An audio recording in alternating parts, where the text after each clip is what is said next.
আজকে কথা বলবো বাংলাদেশের একজন স্বনামধন্য এবং সুপরিচিত শিল্পীকে নিয়ে। হ্যাঁ, রুনা লায়লা। ওনাকে চিনেন না এমন মানুষ নেই। অসাধারণ গায়কীয় এবং অসাধারণ সুরুকের মাধ্যমে সে কোটি কোটি ভক্তের মন জয় করে রেখেছে রুনা লায়লা। দেন ওনার বিষয়ে একটু জানার চেষ্টা করি বা ওনার সম্পর্কে একটু জানার চেষ্টা করি।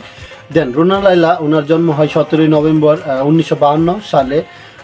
1952 সালে জন্ম হয়।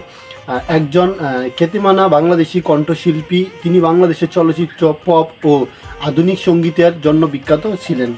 হ্যাঁ, রুনা লায়লা বাংলা, উর্দু, পাকিস্তানি, হিন্দি, পাঞ্জাবি, সিন্ধু, গুজরাটি এবং বেলুটি, পশতু, ফরাসি, আরবি, মালায়ান, নেপালি, জাপানি, স্প্যানিশ, ফরাসি ও লাতিন ও ইংরেজি ভাষাসহ মোট 18টি ভাষায় 10,000-এরও বেশি গান করেছেন।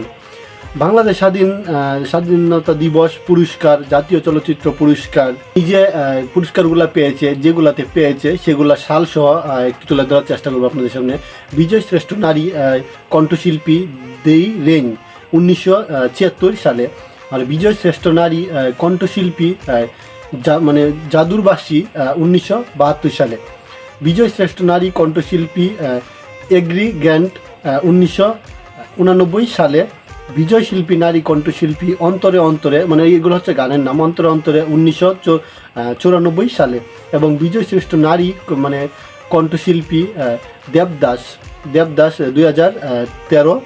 এবং বিজয় শ্রেষ্ঠ নারী কণ্ঠশিল্পী প্রিয়া তুমি সুখী হও 2014।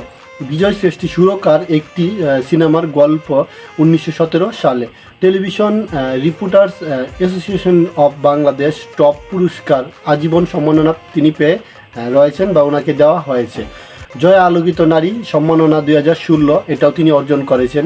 তো তার জীবনে অসংখ্য অর্জন রয়েছে, অসংখ্য গান রয়েছে, যেগুলা কোটি কোটি ভক্তের মানে মন জয় করে রয়েছে বা কোটি ভক্তের হৃদয় জুড়ে রয়েছে।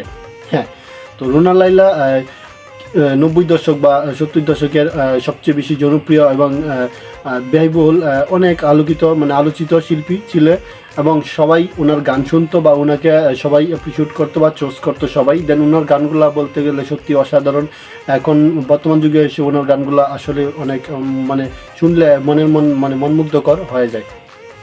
দেন তিনি আগে যে 70 দশকে বা 80 দশকে কণ্ঠ বিভিন্ন জায়গায় ছবিগুলা সেই কাহিনীতে বা গানের প্রয়োজন হতো, সেই গানগুলো উনি দিয়ে থাকতেন। তো অনেক ভালো ভালো ছবি বা ভালো ভালো হিট গান উনি উপহার দিয়েছে আমাদের দর্শকদের বা আমাদেরকে দিয়েছে। তো শিল্পীদের তো ইচ্ছাই বা শিল্পীদের কাছ থেকে দর্শকের চাওয়া পাওয়া তো ভালো গান বা ভালো কিছু উপহার দেওয়া। তো উনি সবসময় চেষ্টা করেছে ভালো কিছু দেওয়ার এবং কি দিতে পেরেছে আমরা মনে করি। দেন এই ছিল রুনা লায়লা ওনাকে নিয়ে। তো উনি পার্সোনালি আমার একজন প্রিয় শিল্পী।